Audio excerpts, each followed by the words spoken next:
We got to get those Ric Flair woos in after what was a whirlwind of a ball game. How's it going, Mets fans? Thank you guys so much for chiming in for the latest post-game show here on WardyNYM.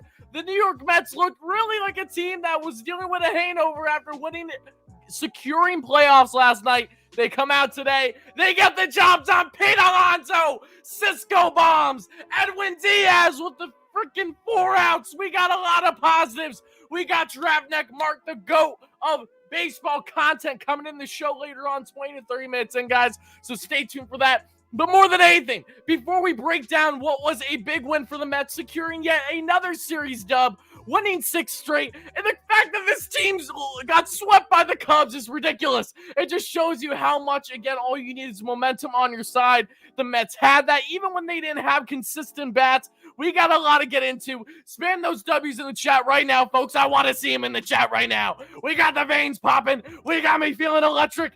Big win for the team in Queens. 40 games above 500. The Braves win. Kenley Jansen tried to do his best to blow the save. We have new merch out on shop.bleav.com. And while the shirt says warm up Jansen with a Braves A in it, we got a Stanky shirt, which is funny, even though that Judge hit his 60th bomb of the year. And you saw Stan with the walk-off grand salami against the Pirates. Whoop the effing do. And then we also got bad fundies for the Phillies type. Again, love to shit on the rivals for fun, so make sure to check out the merch and the links down below, guys, when you get a chance. Not right now, though. Let's focus on this game. This was a big dub. We got a lot to get into. I'll discuss a little bit shortly the giveaway we're currently doing on the channel by helping us get a 17.7K subs. We're just over 100 away right now, so make sure to smash those buttons. Help us get to 100 likes for the first short-term goal, folks. We're trying to get to a couple hundred by the end of the night. But how are we feeling? I mean, at the rate that the game started, I didn't even know if I was going to do a show. I was literally falling asleep mid-game. That's how I felt like I was the Mets. I felt like I was a team that was hungover last night. And granted, we did drink on the channel last night. We had some whiskey. I told everyone, do a cheers. Just stay calm with the Mets winning playoffs. Enjoy that night. I didn't get drunk or anything, but I felt like I had that hangover effect early on this game the same way that the Mets did. But thankfully, Pete Alonso, he's locked in. He's back. He ripped a dead center nuke piss missile right down the dick, baby. Francisco Lindor said, how you doing? Get out of here. The Mets are hitting multiple grand salamis this year. I feel spoiled to be saying that. It's great to see so many positives from this Mets game. And again, they didn't have a lot going right offensively. Pitching-wise, Cookie didn't have his stuff today, but the bullpen got the job done. Trevor May was a bulldog. Joely Rodriguez really impressed me tonight. In a one-run ball game, I was like, deep breaths, people. Joely's pitching good ball. I can't believe I'm saying it. We saw it in the Pirates series. He pitched 4 shutty. But now, again, in the one-run ball game, thank you, Joely. I'll gladly take that. Edwin, Trev, Adam Ottavino didn't have his stuff day, but the Mets still managed to get the dub, guys. 6 straight W's for the team in Queens. You got to be feeling good after that. This feels great. Again, the Braves keep winning. It doesn't matter. The Mets control their own destiny. We know that the division is easily going to come down to what happens in Hotlanta, the second to last series of the year. But until then, let's enjoy this ride right now. Let's enjoy every single second. What an amazing season this has been for the team in Queens. They are now 95 wins on the year. Francisco Lindor has 99 RBIs. Pete Alonso, Lindor, they're combined for the most RBIs in baseball from a duo. They're 20 RBIs ahead of Paul Goldschmidt and Nolan Arenado. Lindor and Alonso combined have 220 RBIs this year, folks. That's insane. Absolutely nuts. Insanity was the definition of this game. Slow start, nice build-up, those big bombs. Let's talk about this ball game. I did see a donation I'd like to address quickly. Then we'll get into breaking down this ball game because I want to get Mark in here. I want him to share his thoughts. I'm not going to cut things off for people on replay when Mark is in the show, at least for a little bit. I want to make sure that for people on replay watching, you guys see GiraffeNeckMarc. Because you guys don't know who Mark is. Mark, actually, it's funny because I've known Mark for a very long time since I started the channel. Slid in the man's DMs when I only had 1K on the channel, asked him if he could do a collab. He said, absolutely. We've been close ever since. I built a great relationship with him. And now he's the face of the Mets for their podcast with James Shiano for the Mets Up podcast. We all love that podcast. So many great Mets podcasts out there. I'm not going to be that type of guy to say, only listen to mine. I watch Mark's all the time. I watch Chase Station with my guy Jolly and Jerry. I mean, we got to believe they're all great. But again, Mark's a beauty. Cannot wait to get him in the show. First time we're having him on the channel, I think, since the offseason, too. So way long overdue. Should have been sooner. But before we get there, Yoshima, thank you so much for the dono. Another series win in the books, 100%. Big dub tonight. They needed this. Thank you so much for that one. We may get to callers today. I'm not sure. It depends on how long things go with Mark. So I'm not going to say no for certain yet. We'll see. I do promise you guys, though, that should the Mets win tomorrow and get the series sweep, we will be taking callers. I'm not recording the podcast tomorrow night. We're pushing it a day. We have to do it Thursday because our schedules aren't aligning. So we will 1,000% do callers tomorrow as long as the Mets win the ball game. Because, again, if they lose, everyone's going to overreact. You know the drill. David Ireland, thank you so much for the $10 dono. Appreciate you. Bats are back, baby. Again, the Bats weren't even back. I kind of disagree to an extent. The Mets only had like 4 or 5 hits tonight. But again, they got the hits when it mattered most. The Mets did their best Braves impression tonight, folks. They just got a couple big bombs, and that secured the dub for them. That's huge. That is absolutely huge. Again, the Mets have been lacking the home run ball, but we know, and I've been saying this time and time again, this offense runs through Alonso. When he is clicking, when he's spreading for opposite field, when he's hitting the bombs against guys that he's supposed to be hitting bombs against, including that Burns nuke on the sinker down and in last night, which I'm still not over. Back-to-back games with 3-run ding-dongs for Pete Alonso, Big Meat Pete, Big Daddy Pete, Polar Bear Pete, whatever you want to call the schmuck. And I don't mean a schmuck in a negative connotation. I'd like to make that clear. I say it in everything. I say it as a compliment. I say it as, again, talking down on you, depending on who I'm talking to. No less. You get that from Pete and Lindor. Again, Francisco. There cannot be one Francisco Lindor hater at this juncture. There cannot be. This man is having the best season of his career right before our eyes. He's going to hit 100 RBIs. We got 12 more games. He's at 99. Literally, he's insane. This Mets single season record for most RBIs by a shortstop was Jose Reyes entering this year with 82. Lindor's going to blow through the hundo. He's going to blow through it. He's so good. He's so good. Daddy Lindor, Cisco bombs, Cisco Grand Salami. How many wins now? 95! 95! Mets, damn, that feels good. Bang, bang! The Mets literally, even if they go below 500 for the remainder of the year, they only get 5 more wins out of the next 12. They still have a 100-win season. Things are on their side right now, folks. They got 1 more game against the Brewers. Then they got Oakland in Oakland. Excited for that series. Excited to break it down. And then they got 2 against Miami. They got 3 against the Braves in Atlanta. And then 3 at home to wrap up the year at home against the Nationals, folks. Feeling good. Feeling electric. We're good. Bang, bang. Feeling good. This is a good win. This is a good one. Again, not the prettiest one offensively, but they barreled the ball when they needed to most. They barreled the ball. This felt like a trap game from a mile away. I said this in my podcast yesterday with Anthony Recker and Joe Sorrell. Shout out to Recker, by the way. If you guys are watching MLB Network, make sure to chime in. My boy Rec, the co-host, he's on TV tonight. Make sure to watch him. What a beauty he is. He'll be covering all the latest games right now in the MLB that's going on, all the highlights and stuff. I think he's going to be doing a segment on Will Smith for the Dodgers too, so stay tuned for that if it didn't happen already. But man, feeling pumped, feeling good. I thought this would be a trap game because of the fact that when the Mets normally have bullpen games where they're facing off against an Aaron Ashby that only won 2 innings today, and then you're facing endless relievers. And again, the Mets have their own bullpen game today too because Cookie didn't go past 4. Normally when the Mets are facing a lot of relievers in games, historically this year, they've struggled. They've struggled to really find their swing. And they did today, but thankfully they didn't struggle enough for it to be the demise of them winning this ball game. They did enough to get the job done, and that is all that matters at the end of the day. When you need to win as many games as possible to stay in this division lead, because the Braves don't lose. We know this. Again, Jansen did his best effort. He gave up a run. He had bases loaded until he got that final out against the Nationals. That's why we got the warm-up Jansen shirts, new shirts. Check it out, link down below. You know the drill. Let's see. AZ, thank you for the dono. Francisco Lindor is a grown man. Yes, he is. And he's our damn shortstop. He's the best shortstop in baseball, baby. That is what Francisco Lindor is. Let's deep dive this ball game. You know the drill, folks. We got the notes. We got almost 600 live viewers in here. So all I ask you guys is make sure to smash that like and subscribe on. It's greatly appreciated. Let me see where I have it. Okay. And for all the new viewers on the channel, because I know we got new viewers watching tonight, we have a nice giveaway coming out, guys. I love you too, Pigs Run Fast.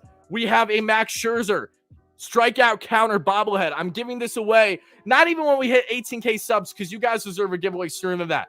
Once we get a 17.7K, again, we're only just like just over 100 subs away. Once we hit that mark, I'm giving away this bobblehead, probably on a live show or on the community tab, to just one random lucky subscriber on the channel. And this is one of multiple giveaways I'll be happening on the channel soon. So again, all you gotta do is subscribe to the channel, make sure you're subscribed, and you will get your chance. You're automatically entered then to potentially win this bobblehead. Again, I know the odds might not be in your favor when we got the amount of subs that we do, but I'm going to just do a randomizer, and I'll have a list. Hopefully, whoever wins gets back to me right away. If not, then I'll go down the list of potential second and third and fourth winners until someone responds. But yeah, check it out, guys. 17.7K subs, and you get your own Max Scherzer strikeout counter bobblehead. I want to keep it to myself, but you guys deserve it far more than I do. And I'm beyond humbled and grateful to be in this position I am right now.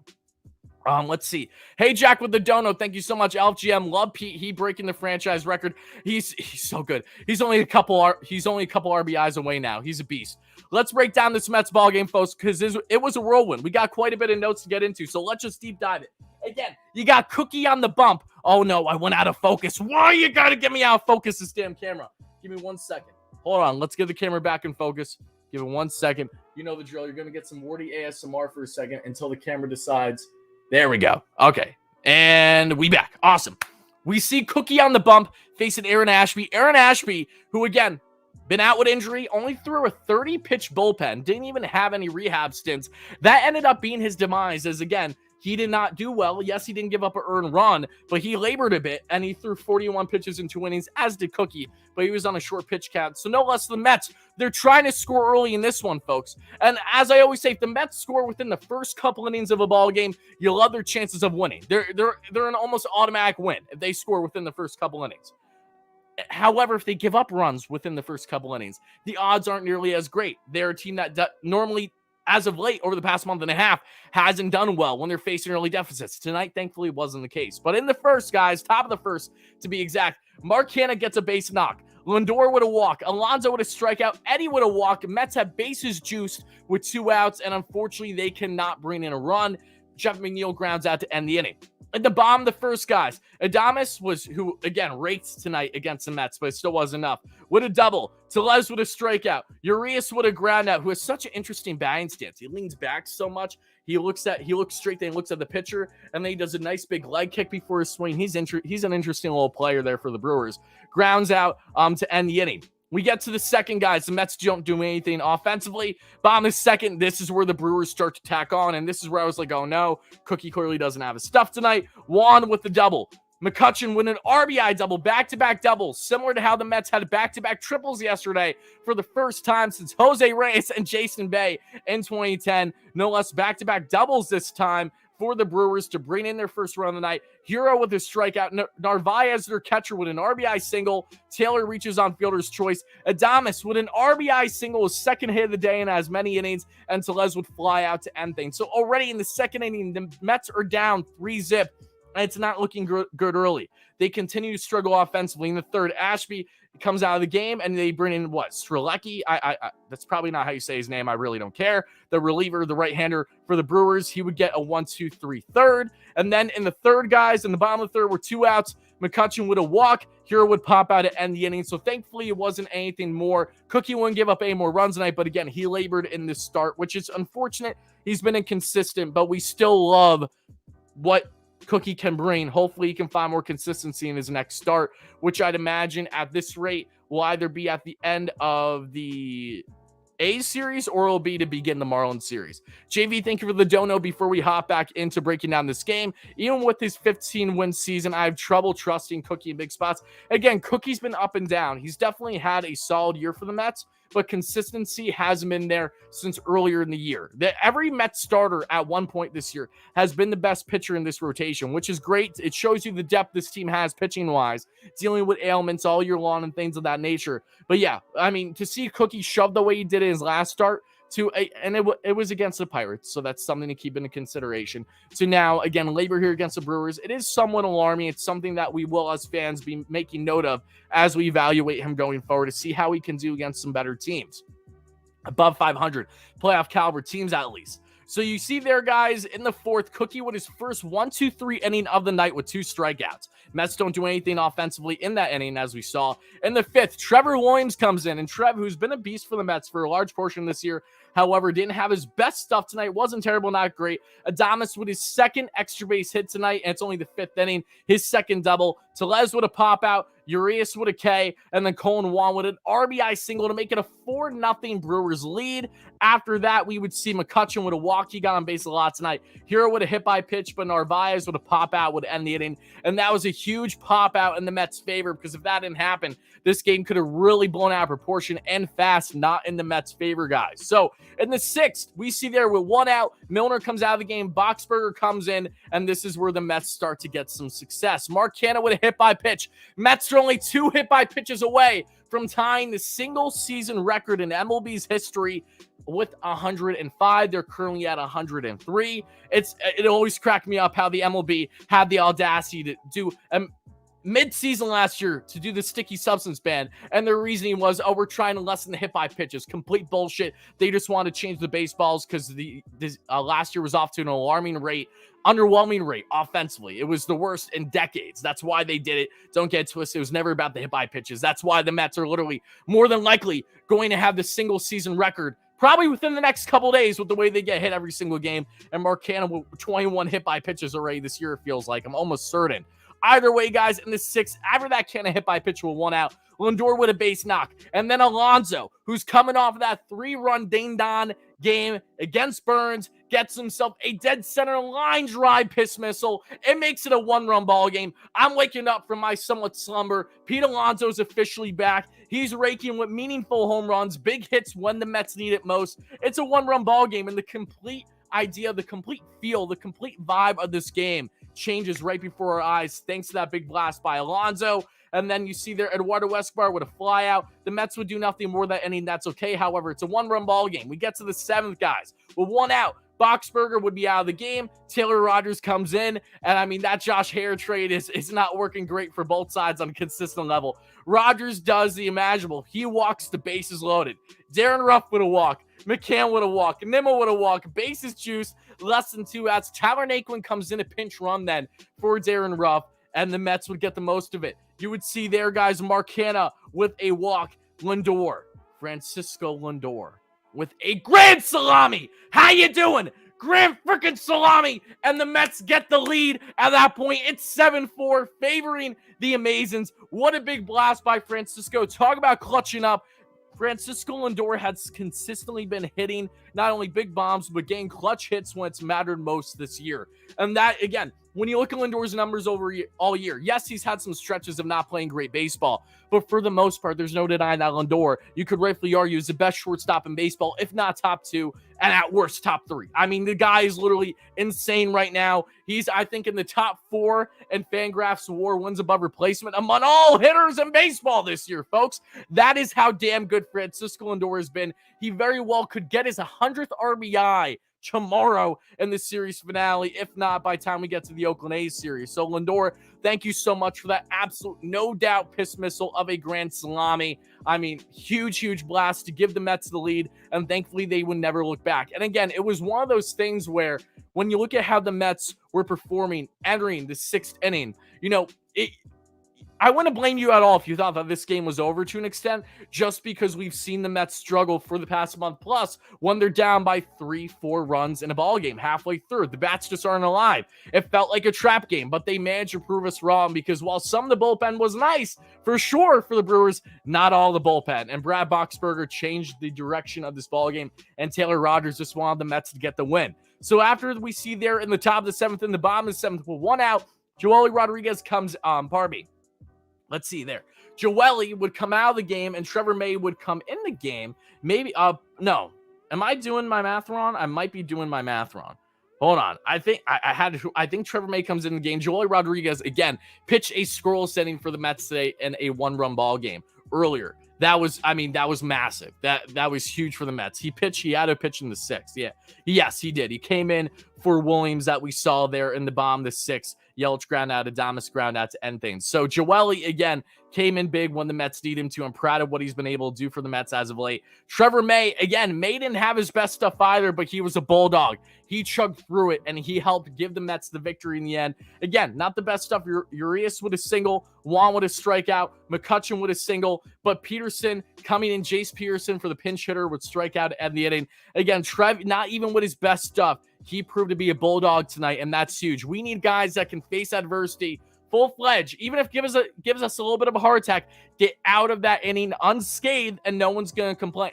We might complain slightly, but again, just get out of the inning unscathed. That was what Trevor May was able to do in only 0.2 innings. Again, he gave up 2 hits, but that's why he's in my top 5. I thought he had a bulldog performance tonight, faced his adversity, and overcame it, and that is what we want to see as Mets fans more than anything. Shout out all my Braves trolls in the live show. Always appreciate you guys. Always do. You make it feel that much better here. You guys are watching live in the chat. Let's then get guys to the 8th inning. All right. So Adam Ottavino comes in the game. We see there Mitchell with a single, Yelich with a strikeout. Mitchell would steal second base. Adames with an RBI single, his 4th hit of the night.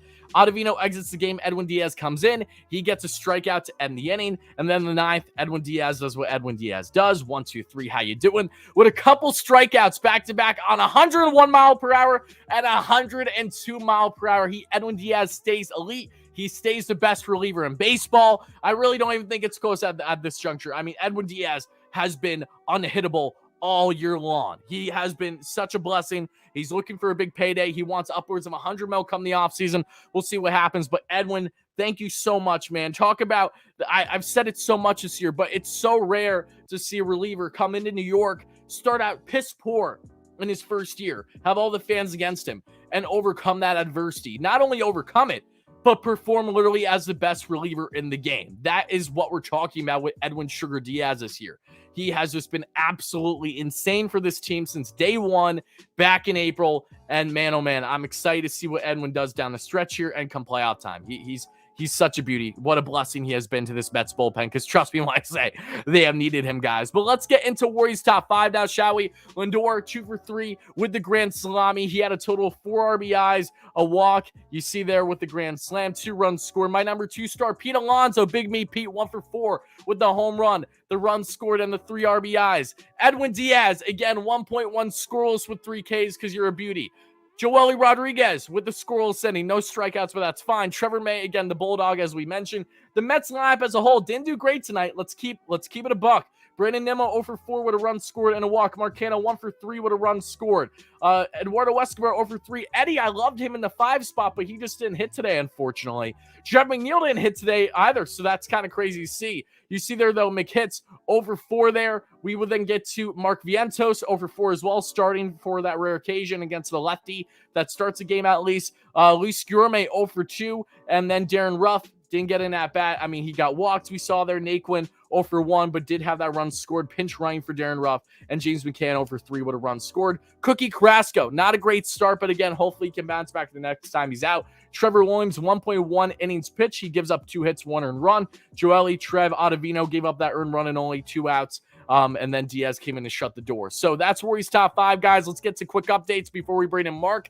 The St. Lucie Mets, for the first time since 2006, folks, the Single-A Mets have won the Florida State League title. Proud of them.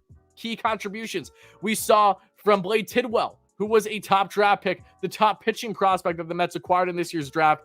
Pitch dominant. He had, I believe, 5 scoreless innings. He was a beauty. Kevin Parada, the Mets' top draft pick, catching prospect. That's one of the best in the game now. Not far behind Francisco Alvarez. That's how good Parada is. He went 3 for 4 today with at least an RBI, I believe. So the Mets draft picks that they acquired in this year's draft already have a significant impact, and they look to make an impact and continue to rise in the Mets farm next year. Again, great accomplishment. This team was electric to watch all year long, and it's awesome to see for the first time since 2006 that the St. Lucie Mets win themselves a title coming out of the Florida State League.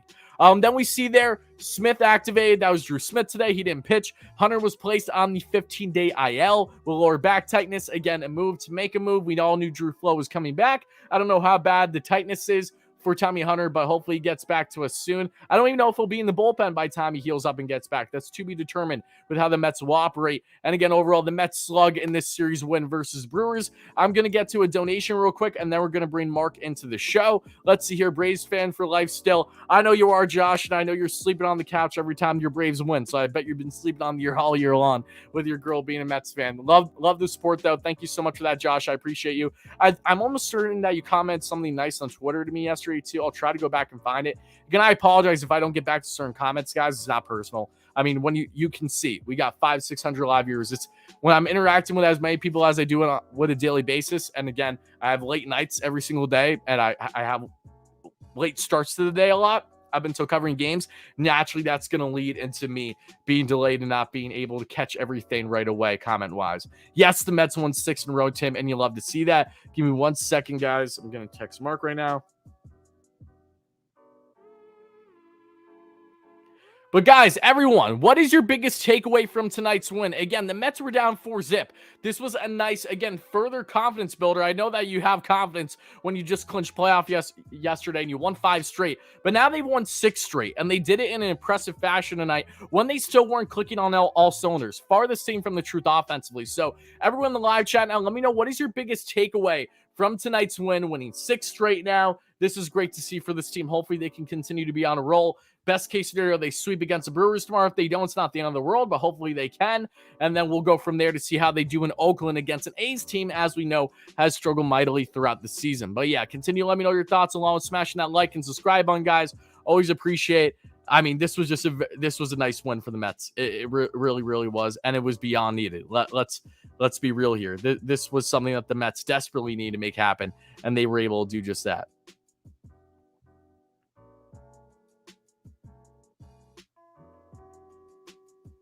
Hold on, guys. Just checking something real quick, and then we're going to continue with the live show.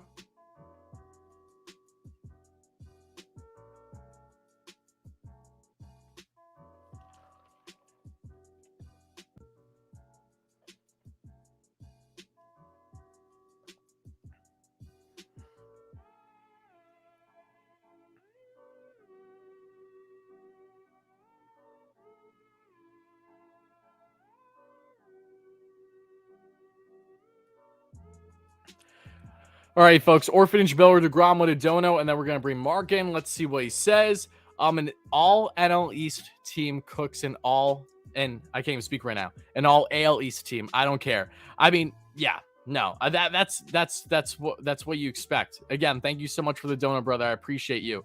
And speaking of all AL East team, I mean, we saw what the Yanks did tonight. Felt like the World Series a little bit. Good for them. I know that Judge again with number 60. That's crazy to see. But McBland with the $5 donor real quick. I imagine Braves had to be frustrated to play as good as they do and still being second. Oh, of course.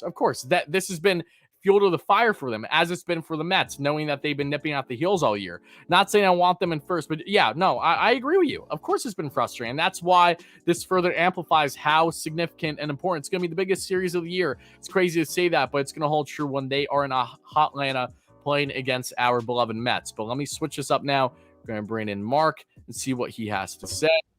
There we go. Mark, you hear me? Hey, what's up, Wardy? What's up, brother? How are you? Feeling good after tonight, definitely. Yeah, I know. This was a big one. I mean, after the Mets were down 4-0, I was like, this really felt like a trap game. Dude, it had that vibe.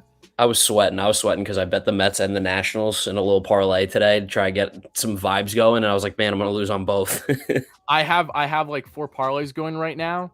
And with the Mariners and the Dodgers supposed to win, along with the Mets and the Astros, and both the Mariners and the Dodgers are losing right now. So, oh no, bad day for the boys. The Mariners are losing to the A's. It's crazy, but again, I don't. As long as the Mets win, I'm still happy. So again, everyone knows who GiraffeNeckMarc is. I don't need to explain it. You know, co-host with James Shiano for the Mets Up podcast, the official podcast of the New York Mets. Make sure to check it out, guys, if you haven't already. Hey, Mark, this is the first time you've actually been on the channel since the offseason. I realized that. I was like, holy shit. Has it really? Yeah, it's been that long. I was like, oh my God. I don't even know what the reason was. I was like, I haven't had too many.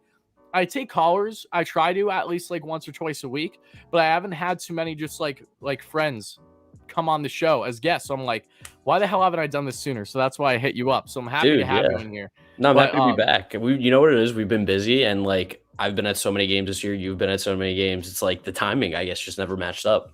Yeah, that's a great point because I know that you're busy right away after each series finale. Yeah. So that's why I was like, all right, it should be today, it can't be tomorrow. That was the thought process. But Mark, what was your biggest takeaway from tonight's win before I ask you more about just like your experience with the New York Mets overall? Dude, I mean, like, this team's just really good. Like, that's a different kind of win. Like, to only get 4 hits and score 7 runs is like so the opposite of what's happened all year, where it feels like we'll get like 12 hits and score 4, kind of like the Brewers did tonight. And the fact that like Lindor and Alonso were the guys that led the way with the long ball, it's just like, thank you. Thank you. Our 2 best players on the offensive side, our 2 most valuable hitters, just completely carried tonight. Lindor is my fucking shortstop. I mean, that dude's so good.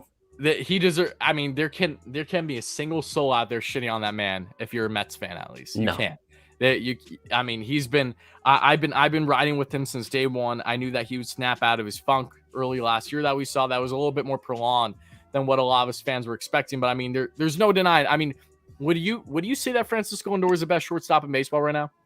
He's number 2. I still have Trey Turner just Yeah. because what Trey Turner's been able to do over a sustained period of time. He's so unbelievable, and he doesn't have the defense that Francisco has, but I do think his offensively he's a little bit better, and I do think that's a little more important. But I mean, Francisco has to be too, and I feel like if he's not, you're really focused on the wrong things at this point. Yeah, no, I agree with Trey all around is insane.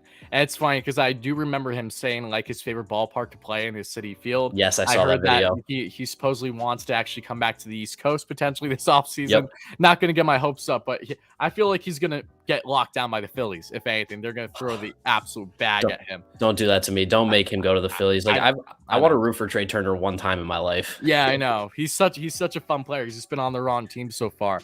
But yeah, I mean, you talked about Lindor and his big bomb. It's crazy. I said the stat earlier, but him and Alonso have the most RBIs of a duo in all of baseball this year with 220.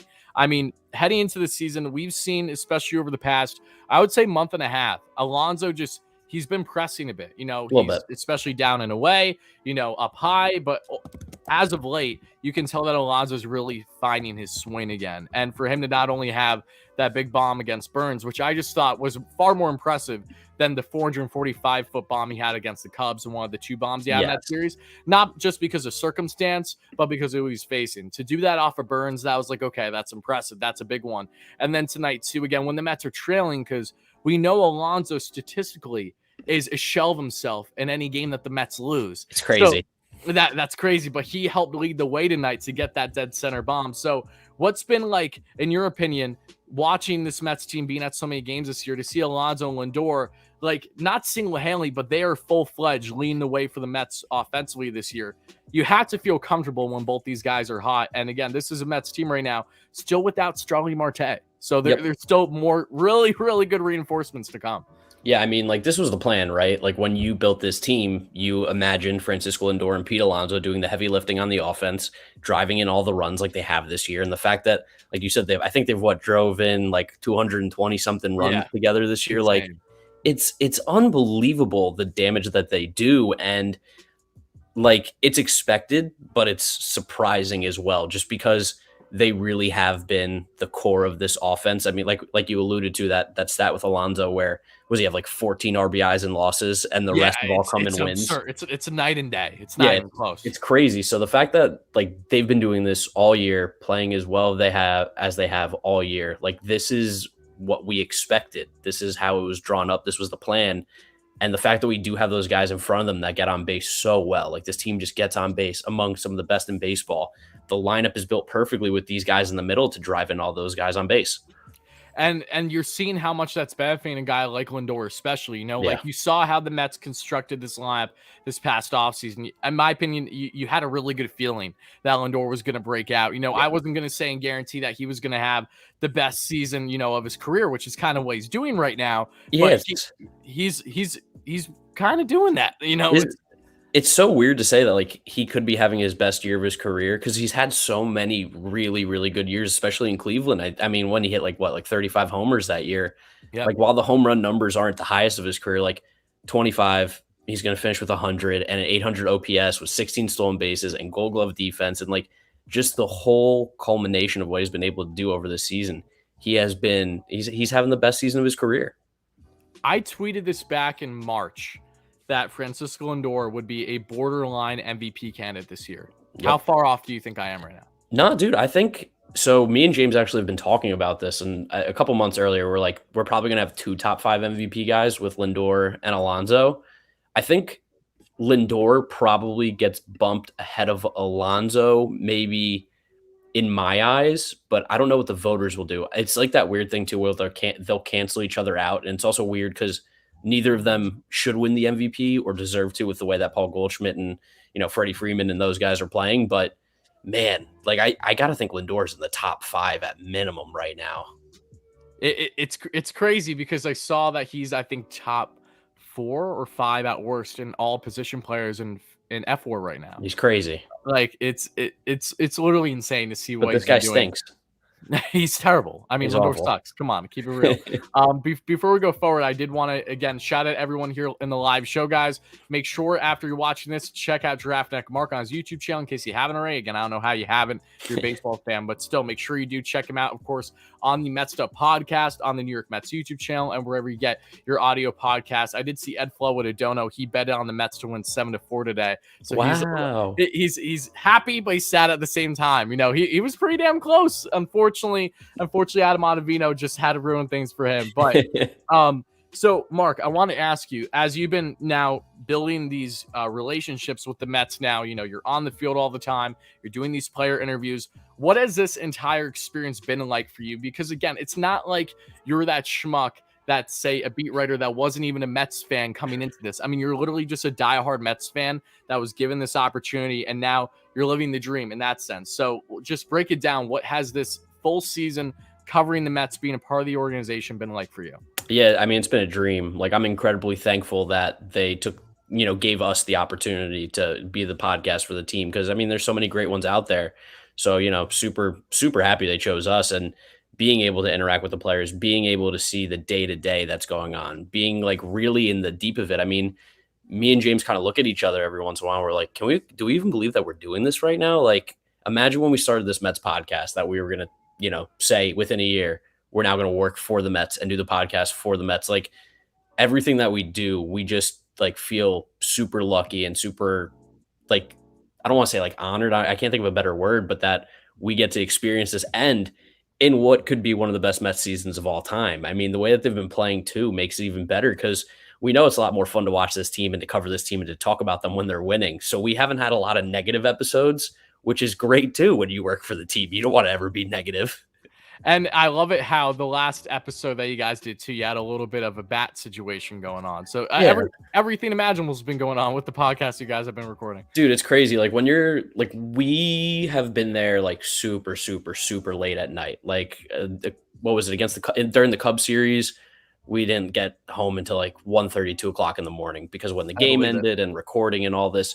And we're like, man, like, we could just like go walk down to the field right now and probably just like hang out there if we really want to. Like, it's so crazy that, like, and you know it too, like, as a Met fan, you go to the game, you sit in the stands, you're like, this place is awesome. And then you get a little more this, like, you came onto the field that one game, you're like, oh wow, this is awesome. And you're like, the more and more that keeps coming, you're like, I can't believe that I get to do this. And it's just accepted. Yeah. I mean, I think the best way to describe it is to say it's humbling is an understatement, right? Yeah, I mean, definitely. that's the best way. So I do see a donation. Let me address quick by Yoshima. He said, tell Mark that Alonso Lindor can rain the gone. He knows what I'm saying. There you go. Rain the gone, Mark. Yeah, I love it. Again, you've been bringing positive vibes in since the Mets lost that series to the Cubs, and they haven't lost since. So they have not. Yeah, there you go. Again, you guys had a good podcast that time. It was awesome. But I mean, when you look at how the Mets have been performing this year, just from an overall standpoint, I mean, we had this talk with Rec and Joe, our podcast that came out yesterday, and we were talking about like comparing the 2015 team. And Rec naturally has some bias because obviously he was on the team. So he was like, post trade deadline, he's like, he trusts that team a little bit more because they were able to spread the ball home run wise. They weren't as relying on just Alonso and say Lindor. But he said that I would also go with the Mets pitching staff right now. You could combine the two. And for me, that 2015 team was amazing because that was really my birth in a Mets fandom on the daily basis. So like I'm more of a new age Mets fan following them every day. But I would really say that this has to easily be the best Mets team we've seen since 2006. Would you agree or disagree with that? I agree wholeheartedly. That 2015 team, like, it has a special place in our heart for sure. But when you look back at it, like, really, like, the way that we got there was pretty incredibly lucky. Like, it took, like, you talk about like Pete and Lindor carrying the team, like, hello, Yoenis Cespedes. He literally was the only guy doing anything. And then it also took Daniel Murphy having one of the greatest postseasons of all time to get us through. Like, I think this team is built significantly better, significantly stronger. Like you said, the pitching's so good. The offense, the lineup, I trust a lot more. Like, no disrespect to Ruben Tejada. We know what happened, but like, he was going to be our everyday shortstop if he didn't break his leg from Chase Utley. Yeah. We have Francisco Lindor now. Like, Ruben Tejada isn't even as good as Luis Guillorme, and Luis Guillorme comes off the bench a lot of times. He's our utility guy. So this team is just so incredibly deep, so incredibly talented that, yeah, I think 2006 is probably the closest comparison, because that team was different as well. That team was loaded. And that's a team that, I've watched plenty of film on. We obviously know what happened. I got the Endy Chavez catch on the wall behind me, signed by Endy.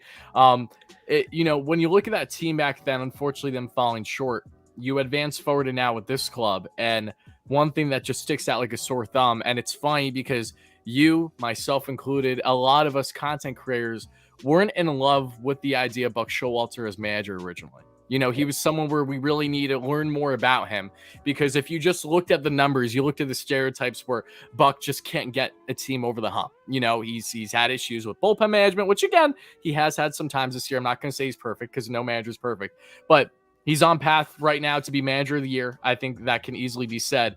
So from being on the field to be a part of the organization now, what has been your biggest takeaway from watching Buck operate? Like, has there been any little things that you've noticed that you just haven't seen in recent years, or let alone at all with the previous Mets manager? I mean, we saw an article come out that was phenomenal a couple days ago by Sports Illustrated, and it explained how much Buck has helped this team not only on the field but off the field with a lot of decision making. So yeah, just let me hear it. What has been your personal experience evaluating Buck Showalter on a day-to-day basis this season? Yeah, I mean, I will say that I haven't had a lot of personal experience with Buck. He's a tough guy to get around. I can understand that, especially before the game. He's super. He's doing his job. He's like, I don't need to talk to you. I'm gonna go prep for this game. Yeah. I mean, I can more say through stories and conversations with people what they say about Buck. And really, it all comes down to the same thing. He's going to be the most prepared manager in baseball before the game. He's going to make sure everybody knows what's going on, what the situations are. Like, he keeps you,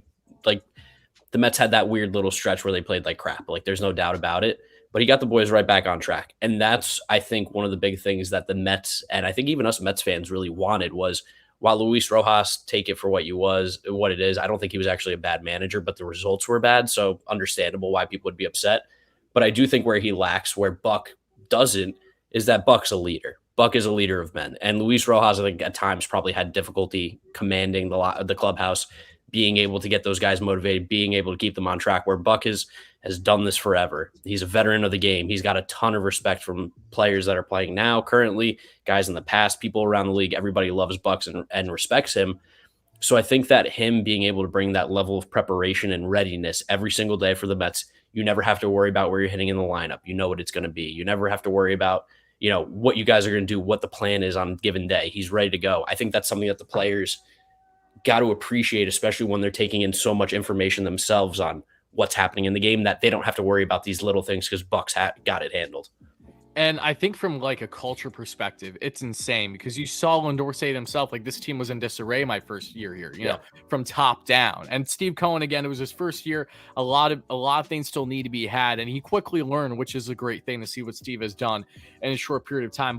But from a culture standpoint, I mean, night and day, again, this team is in complete unison. No one looks like that they have more say potentially over the other. Buck keeps them all even keeled. Mad Max, I think, is just a perfect example. I know you did the interview with him, which is so sick. Did that come out today? It's coming out tomorrow morning.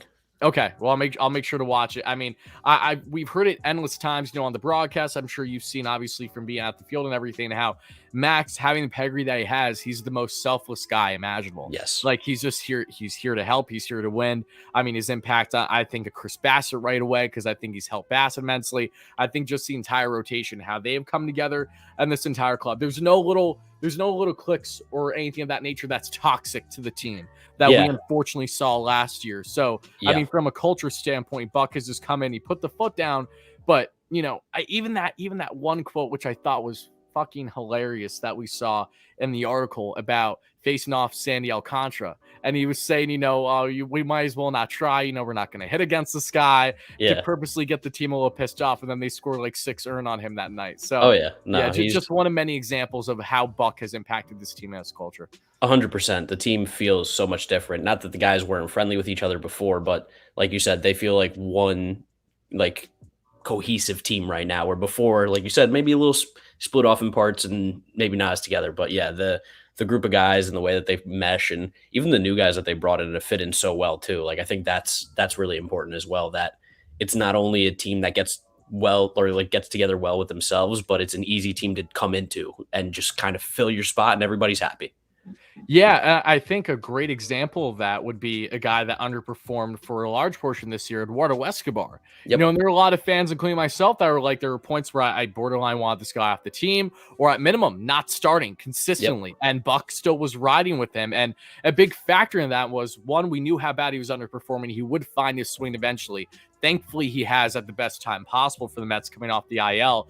But the biggest acquisition outside of his performance was, again, that type of vibe, that presence that he brings. Historically, you've heard from not only Trevor May on the Mets, who, again, played with him in Minnesota, but other players, just how great of a clubhouse guy he is. Starling Marte, same story. Mad Max, same story. Like, they're 100%. Mark Hanna, again, a beautiful acquisition for this team, who, even though that he's not the extra base machine that he was, over this past month, he's still doing a really good job for the Mets, all things considered. So you're not just getting consistent performance, but you're getting guys that have the ultimate goal in mind. It's not focused about just stat padding. It's crazy to see, again, from an overall collective team effort, top to bottom, this team feels in unison. Yeah, like they said after clinching playoff berth last night, it's good. We're happy that we made the playoffs, but the job's not done. This isn't what we wanted. We want more, and I like that, especially because they came out a little bit slow tonight. They definitely, I don't think they had like a hangover game. I know that was getting thrown around a little bit because I really don't think jokingly, like I don't think they actually like drank like that or anything. But other than Alonso. Yeah. But and Vogie maybe a little bit, but like they snapped right back into it, and when their back was up against the wall, they performed again tonight. And I think that's something that should give a lot of Mets fans comfort, whether or not they win the division. Like, you watch this team play, like, this is a different Mets team. This is not like teams of the past. Like a lot of stuff was being thrown around after that Cubs series, and I'm glad that they've started to pick it back up with the play, because this team doesn't deserve that disrespect that they were getting from the fans. Yeah, and again, I will be the first to say I was ranting my ass off for like a 48-hour span, but losing to the Cubs is unacceptable. Yeah, no doubt. That's my point.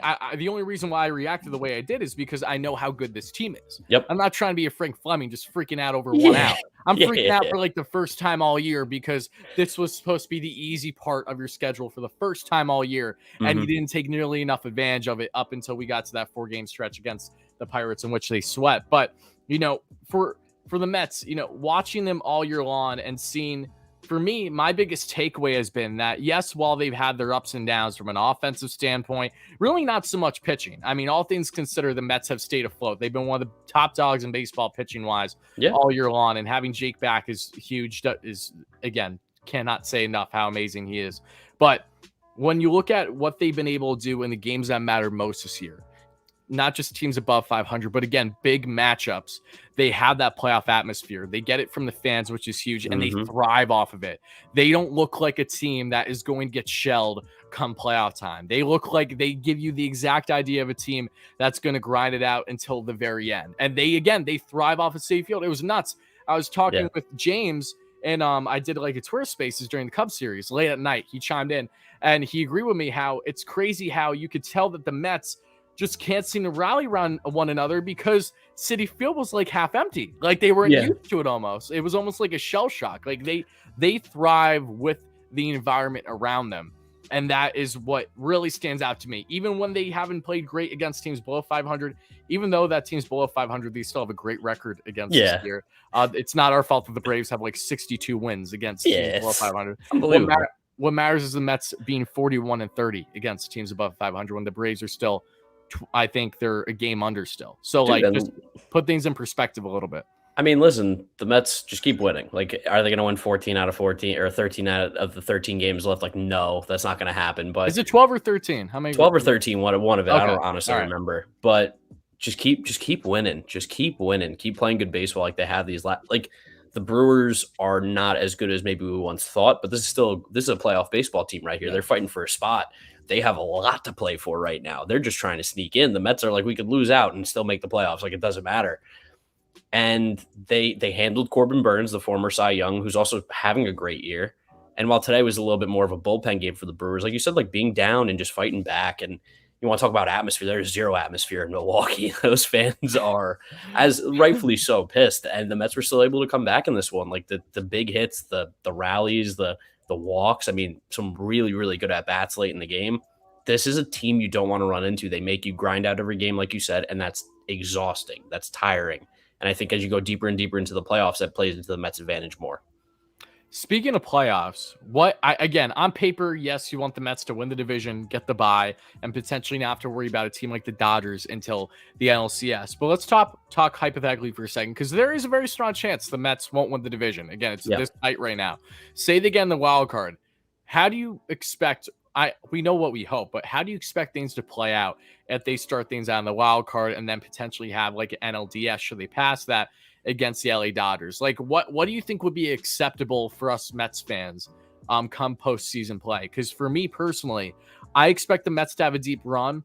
I'm not going to slight them heavily if they drop to the Dodgers at any point, as long as they have a valiant effort. That's I want them to win it all, obviously.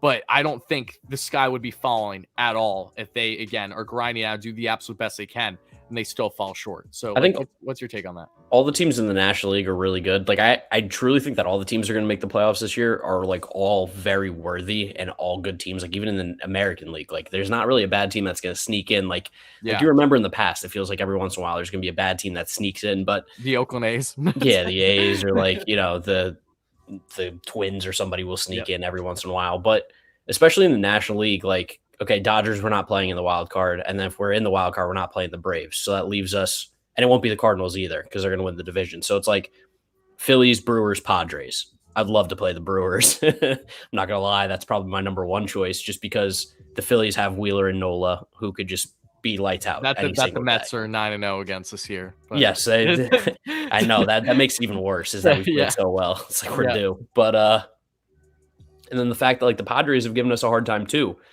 All the teams are really good, and I think it would be really it would just be like another wrinkle in what is a happily frustrating season in that like we're 40 games above 500, but we're sweating our balls off because the Braves are also 40 games above 500, so we can't just run away with the division like we should. But listen, like this team is so good that I'm not nervous. I'm not nervous about any of it. Like you said, I think that they're going to make a deep run. I think if they come in contact with the Dodgers, I think they're going to beat the Dodgers, especially with how their pitching's been looking recently. It's just, this team is really, really good. I do think they're one of the best in baseball, maybe not on paper, but I think in performance and what we've seen on the field, you can't deny that. And really at the end of the day, that's what matters. And the Mets don't strike out. They get on base. I'd love for them to hit more home runs because that's something that just completely changes a game like we saw today. I mean, a single doesn't win this game here. The home runs is what changed it.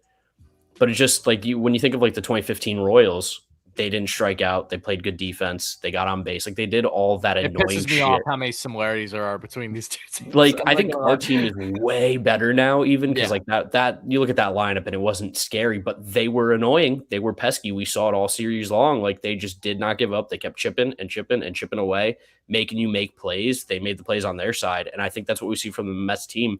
They just straight up are a good team that plays good baseball, and you just got to ride with it. Like it's probably hard to say that as a Mets fan. Like, you just got to let them play. Like, and you kind of can't get upset, but I think that's really what it is. Yeah, no, I tend to agree with you. And that whole grinding out at bats mentality, when the Mets are on, it's funny because we heard it so on this year. I feel like we're still hearing it where this will not be sustainable come playoff time. Yeah, I know. I find that to be I feel if anything, it will be sustainable because the Mets are going to continue to do those frustrating little things that make the opposing defense have errors, have hiccups. Like how the Mets play when they're fully on, and again, when Marte is towards the top of the lineup healthy, he's such a pivotal part of it. They don't just grind you, but they manage to find their ways to sneak in a run or two that, maybe shouldn't have happened if Compton defense was played, but they're the reason for that. Like, they built that up. It's not like that they just had everything gifted to them. No, it's by them. Dude. It's by them sprinting down first, no matter 100%. What is happening. Yeah, I mean, like these fans that say that stuff about like lucky, it's not sustainable. Like, yes, the idea of being a team that's like built around hitting singles is not sustainable. But the Mets, like, they hit singles, they do it well, but that's not what this team is built around. This team drives and runs. This team gets extra base hits. Pete Alonso has almost 40 home runs. Lindor has 25. Like, there is power on this team, so it's not like we're playing with feeble bats that are just getting lucky. Like this, the top four in our lineups, some, one of the best in baseball, I think, really, if we're speaking about it. So, like, when people say the lucky thing, to me, it just tells me, oh, you haven't watched the Mets very much this year, because you would know that this is not a virtue of luck. This is a virtue of skill, of a game plan being put into place and them executing it. And then the guys who are there to clean up everything, like Alonso and Lindor, have been doing it. Like, there's nothing wrong with that way to build a team. I mean, the Braves are like almost the polar opposite of they just hit home runs, and that's pretty much it. So, I mean, if we get those fun baseballs where the balls don't go out anymore, I mean, I would love to face the Braves. And, one last tidbit on the offense. You see how they're grinding everything out. And again, it's fine to hear the notion, but once more, the Mets put themselves in that position. I think that's the biggest takeaway. It's not something that just handed them. Yes, they've had luck this year. Of course, every team has. But this is not a situation where, in my opinion, this feels like the team where you have that small ball mentality that you see from the prime Oakland A's over the past, 5 years, or the Tampa Bay Rays. They're just doing a lot of the little things right. But unlike those teams, those smaller market clubs, the Mets have the balance of the big payroll, so they have the guys that know when to step up most. Got that money. Exactly. They got the money. And it's funny now, people are saying because the Mets have the highest payroll in baseball right now, you have to spend the most money, that, they need to spend to win. Well, I'm not going to lie, you kind of know shit. I mean, if you've been following this team, you know how much disarray they've been in for the longest time under previous ownership. Like, they completely butchered the farm, and they were not making the right deals. So yes, you need to spend to win to an extent, 100%. It definitely helps your odds. And again, the Mets will get to a point where they will be able to get guys on more team-friendly contracts like the Braves, but this is something that takes time.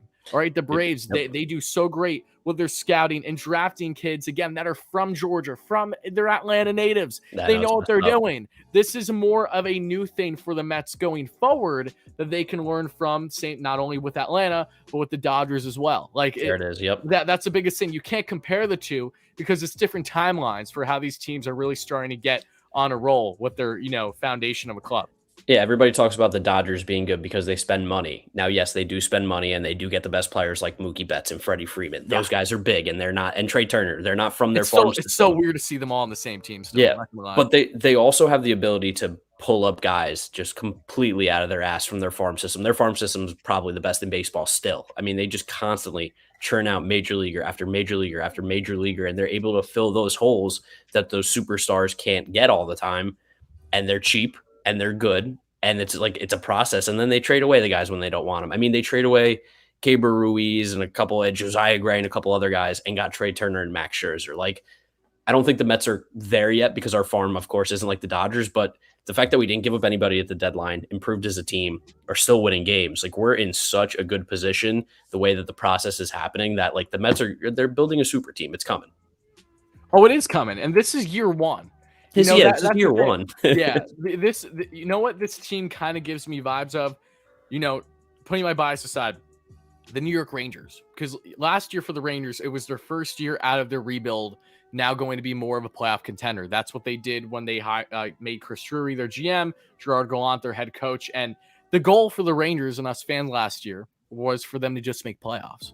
And then they were that close to getting to the Stanley Cup final. So this is that was year one for the Rangers, and now this feels like year one for the Mets in that same sense. Like, the Mets, this is a goal now where we shouldn't have that worry like we had in 2015, 2016, going back to 06, where this is a team that's going to make playoffs and then they're going to be non-existent for another half decade. No, this is the start of them being a consistent competitor, pushing for playoffs every single year for years on end. They're going to have a rotation of players. Guys are going to leave some guys that we're not going to want to see leave, but they're going to continue to build the farm. And what they've been able to do with the farm in such a short period of time has been amazing. I mean, you see guys like even this year, Kevin Parada, Blade Tidwell, guys that were factors in the St. Lucie Mets winning their championship today.